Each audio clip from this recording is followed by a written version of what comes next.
Assalamu alaikum, it's Sasso here, and welcome to Module 3. And this one's called Our Relationship with God. So here's what we're going to cover: the key to all freedom, our contract with God, our sword and shield, and the analogy of the tree. So let's get into it. So the key to all freedom. So I'm going to start off with a quote.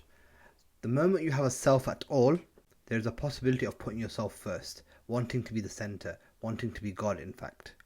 That was the sin of Satan, and that was the sin he taught the human race. What Satan put into the heads of our remote ancestors was the idea that they could be like gods, could set up on their own, as if they had created themselves, to be their own masters, invent some sort of happiness for themselves outside God, apart from God. And out of that hopeless attempt has come the long, terrible story of man trying to find something other than God which will make him happy. That was C.S. Lewis. So, the key to all freedom. So now that we understand who we are, what we are, we can start to understand our duties at a basic level. And to do that, let's start at the very beginning. So what's the first pillar of Islam? It's the Shahada, right? The article, declaration of faith. So this one statement is what makes you Muslim. And obviously it's a very powerful statement. What does it actually mean though? So there is no God except Allah, and the Prophet Muhammad is his messenger. If you think about it literally, you might think it is preventing you from worshipping other gods, right? So you might think, okay, the Christians believe that Jesus is God, so by us declaring the Shahada, that means that prevents us from worshipping Jesus or worshipping the Hindu gods, etc. And when you couple that with the biggest sin in Islam, which is that of shirk, which is to associate partners to God, so there's a clear message and pattern coming through here. So shirk is obviously considered a bigger sin, more than murder, more than riba, more than anything. Why? It's because it is destructive. So what are gods in this context? Is it the Hindu gods, Jesus, all these idols and stuff, or does God mean something else? Now, like it or not, today we are slaves to many slave masters. We're a slave to our culture. We're a slave to fashion. We're a slave to the system. We're a slave to what people think of us. The whole point of the Shahada is to declare that you denounce anything and everything that's taking up your mind, your time, taking up your love, taking up your heart, as nothing is worthy of worship meaning focus, meaning love, etc., except Allah. So Hazrat Ibrahim, the great example, who did he love more than anything? He loved his son, Ibrahim, Islam. So he was tested. He was tested with the thing that he loved the most. And so obviously, so obedience is what kind of unlocks that kind of understanding. So a slave to Allah and someone who completely and purely follows the Shahada in its truest sense can never be a slave to any system. And that is what true freedom is. The Shahada destroys all other things. So the Shahada essentially is your filter to the world. You're not clogged up by anything or anyone else. Even what we do is steered and shaped through this lens. It's decluttering. So only that which is useful, wholesome, pure and good can remain. Everything else must be thrown out. Clinging on to this is a lifelong struggle, but this is the key to our freedom and happiness.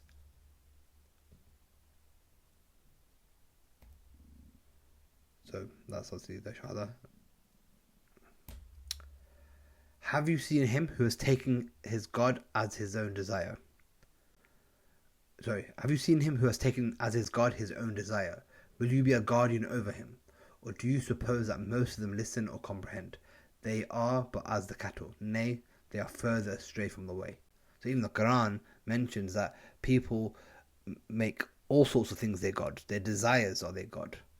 And so when these things take front and center in your mind, it's as though you're committing shirk. It's as though you got another God. So this is again, I'm doing this right at the outset because this is the very foundation. We talked a lot about unlearning and getting rid of the current way we think and the need for a paradigm shift. So this is what this is, because seeing the world as seeing the world as who we truly are, what we need to become in terms of true submission, that's actually what will unlock the real understanding to the world, inshallah. Even there's another verse of the Quran. They, as in the Jews and Christians, took their rabbis and their monks to be their Lord besides Allah. And then what I've got in brackets is the commentary. So by obeying them in the things that they made lawful or unlawful according to their own desires, without being ordered by Allah. And they also took as their Lord the Messiah, the son of Maryam,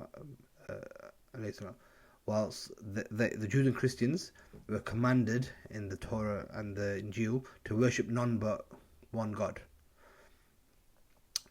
Praise and glory be to Him from having the partners they associate with Him. So, in a nutshell, the Jews and Christians took their rabbis and their monks as to be their lords beside Allah because they made haram what Allah made halal, essentially. So, are we doing that today? Our contract with God. So let's now try and understand our relationship with Allah deeper. Now, obviously, you know my background now, ex-lawyer.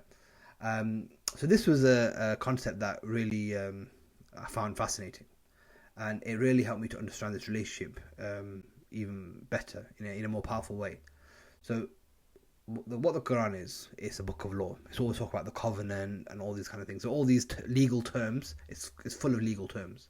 And so the Quran is our book of law, essentially.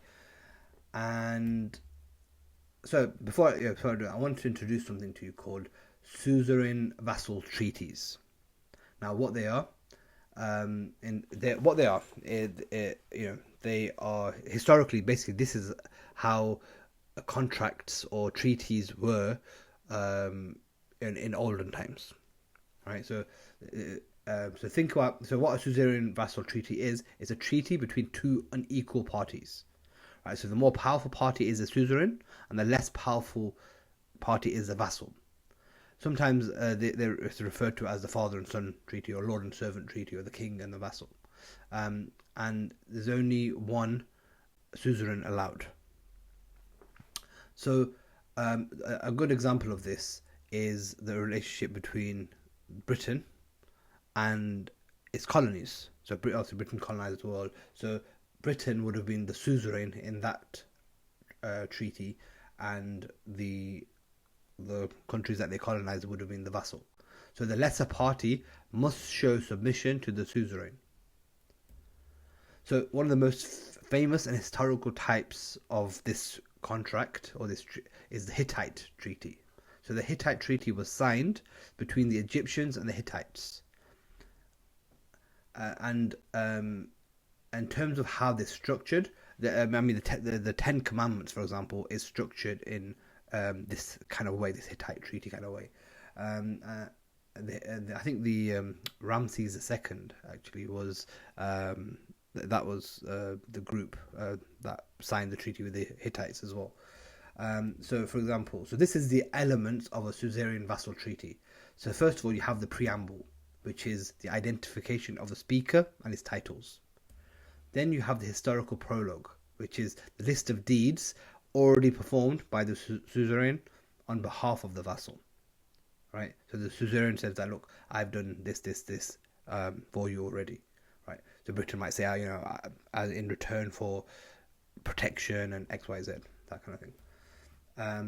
Stipulations, the terms to be upheld by the vassal for the life of the treaty. So the vassal might say, we agree to obey and be obedient and support and implement your education system, or whatever, whatever the way it might be. Provision for the annual public reading. So a copy of the treaty was to be read aloud annually in the vassal state for the purpose of renewal. So that being read aloud annually would renew the treaty. and there was always a divine witness to the treaty as well. So that they would, if they believed in God, they would mention, the name of God, whatever their God was, the vassal or the suzerain, they were kind of mentioned in the treaty as well. And then there would be blessings and curses. So if the terms are contravened, this is what would happen, and if they're upheld, then this is what would happen. So that's kind of what a suzerain vassal treaty looks like. Right. So so the Ten Commandments, for example, it was in this kind of way, and so obviously historically this is how a lot of the treaties were. There's a lot of familiarity with these types of contracts, and so what was quite interesting about all this, right? So this is what they look like. Now, when you look at Surah Fatiha, so we have the preamble, the identification of the speaker and his titles. So the Bismillah. Bismillah ar-Rahman ar-Rahim. That introduces God and his titles. Then the historical prologue, the list of the deeds already performed by the suzerain. So he's the Lord of the worlds and he's the owner of the Day of Judgment. Stipulations, the terms to be upheld by the vassal. You alone we worship, you alone we seek help from. Guide us to the right path. Provision for the annual public reading. Remember, the reading it would renew the treaty. So in our case, we recite it in every single prayer, which means that we're constantly reciting, and we're constantly renewing this contract. Divine witness. So obviously this is, God himself. And then the blessings and curses on, please not on the path who angered you and those who gone astray. So, that's the blessing and curses. So all of these elements are within Surah Fatiha. And so what does that tell us? What does that tell us about what type of contract or what type of relationship we have with God in that sense?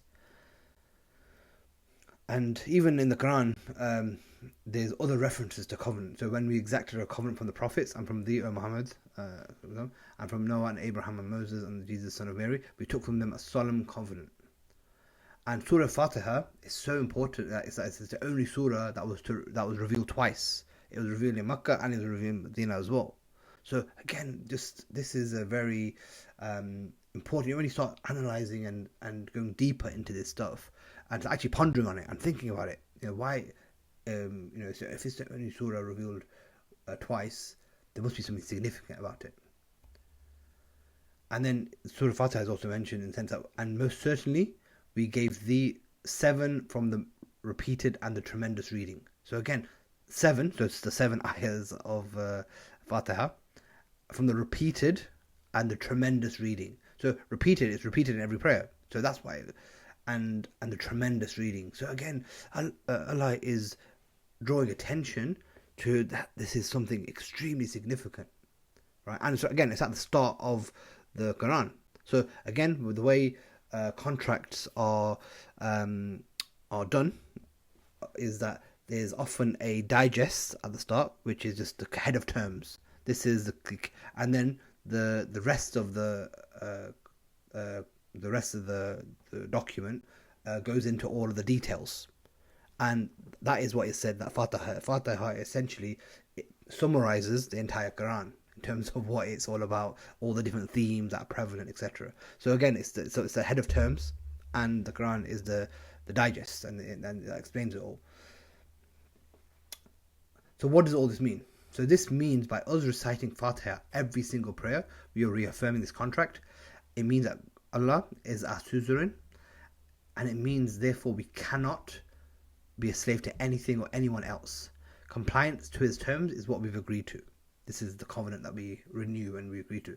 So we have to put trust only in him, and it means this gives us peace, focus, and sincerity, because love for him overtakes the love for anything else. We don't have to serve any other slave masters because he is all powerful, he is enough for us, and he will provide everything.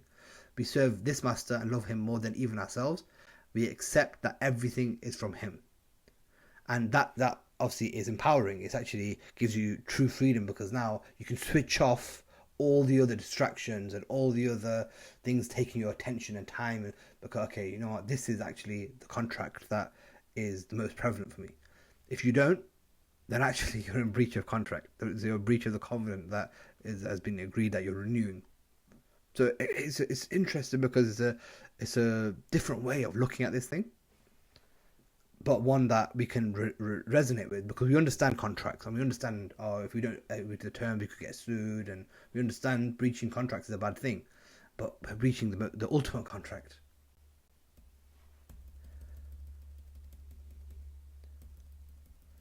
So Allah sets forth the parable of a slave owned by several quarrelsome masters and a slave owned by only one master. Are they equal in condition? Praise be to Allah. In fact, most of them do not know. So again, Allah is saying it very clearly here that He compares this as an example, that a slave. Imagine a slave's got lots of different masters who are all arguing, and then a slave only has one master. That slave that only has one master, he has clarity, he has focus, he has clear instructions, he knows what he's doing.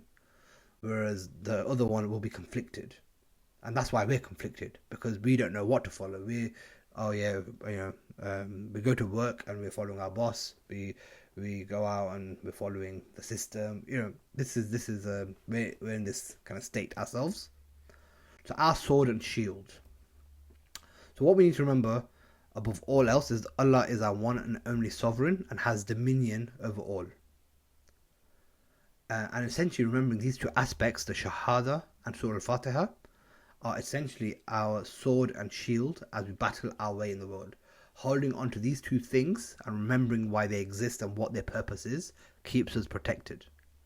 Fatiha is our shield, renewing our contract with God and keeping us mindful of our duties and responsibilities. The Shahada is our sword, getting rid of any false gods that seek to distract and take our time. Both reminders of our relationship to God, which ultimately is that we are His slave and we must submit to His laws above all else. This is the absolute foundation, and if we are willing to do this, then success is guaranteed. Numan Ali Khan, he said the Quran, to summarize it in just 2 sentences. 1. Accept Allah as master and accept yourself as slave, and internalize that concept. So Allah is the master and we're the slave. Secondly, accept that all the guidance contained within the Quran is only beneficial to those who accept themselves as slaves. And that's not just logically or intellectually, that is through our actions, through every single element of our being, basically. To understand this is our place, we have to follow absolutely everything that is in place for us by Him and Him alone. And then the rest of the Quran will guide us and be beneficial to us. Otherwise, it's not. So the Quran begins with the concept of slavery and it ends with it. People readily accept Allah as the creator, He's the one, etc. But they forget that a slave cannot do what he or she wants. They can only do what the master wants. And we think that, oh no, that's too restrictive. Oh no, we need to be liberating and this and that. But actually, this is liberating because it's very clear. Remember the quarrelsome master versus one master. This is very, very clear that this is for us. We need to recognize our identity is that of an abd. An abd is a slave. That is, and we need to accept it, embrace it, internalize it, and love it.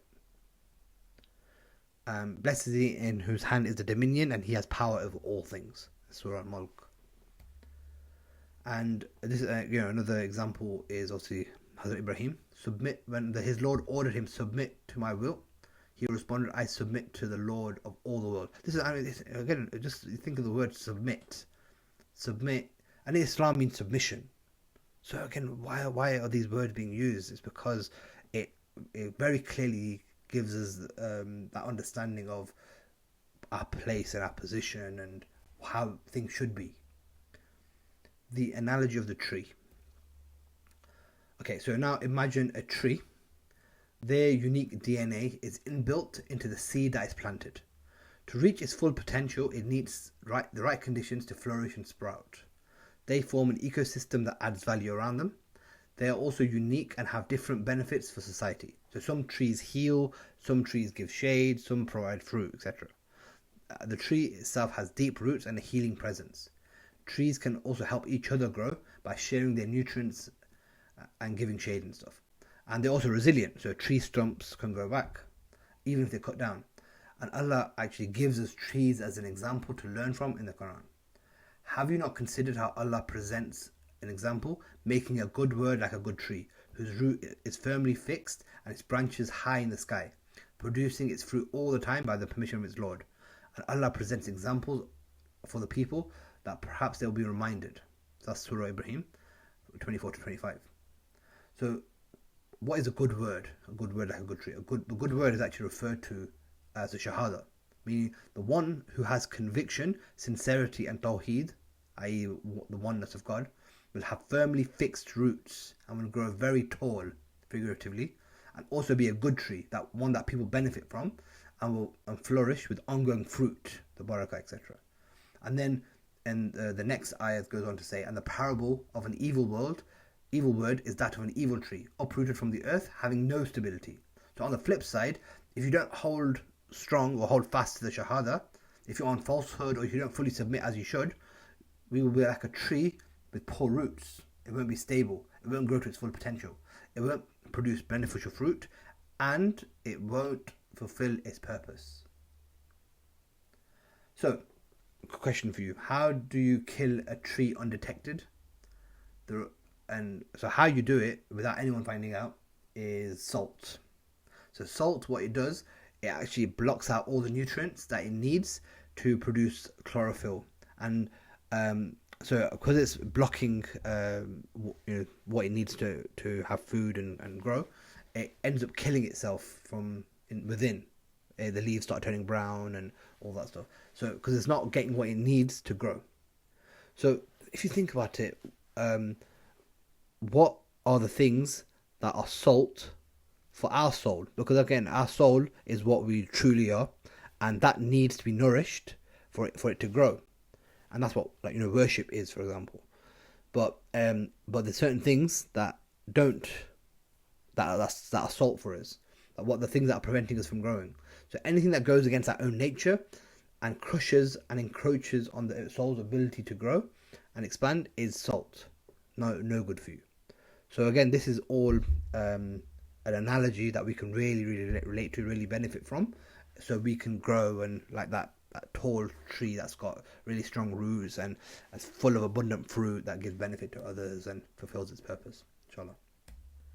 So here's what we covered in this one: the key to all freedom, our contract with God, our sword and shield, and the analogy of the tree.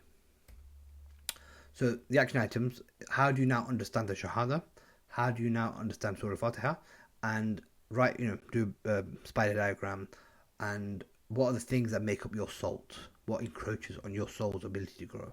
So list them. And to end, the highest stage of a man's ethical progress is reached when he becomes absolutely free from fear and grief. So again, just think about that from if someone is fully on the Shahada and the Fatiha, they think, I've got no fear because Allah, is the only one worthy of worship, and I'm not going to get distracted or affected by any other. That person, that's the highest stage of your progress. All will be annihilated in this age except the one who is established in his ways and firm in his thought. Again, so that is someone who's firm, like that tree with strong roots, and firm, and who can't be swayed. And people who have no hold over the process of thinking are likely to be ruined by liberty of thought. If thought is immature, the liberty of thought becomes a method of converting men into animals. So this is what's happening, is that we don't have conviction. We don't have that strong stability in our thinking, and then that is what's kind of causing cracks in our thinking, and it's making us going down the wrong path. And Ibn Khaldun also said this: it is clear from everything that we have affirmed that the object of all religious responsibilities is the acquisition of a habit firmly rooted in the soul, which results a necessary knowledge for the soul. That knowledge is the oneness of Allah, which is the faith doctrine and the thing through which happiness is attained. And it is clear that this happens for spiritual and physical obligations. So he's saying that the oneness of Allah, La ilaha illallah Muhammad Rasulullah, that's the one thing. Through that, happiness is attained, and that helps us spiritually, it helps us physically in all aspects. So that's it for this one, and I'll see you on the next one.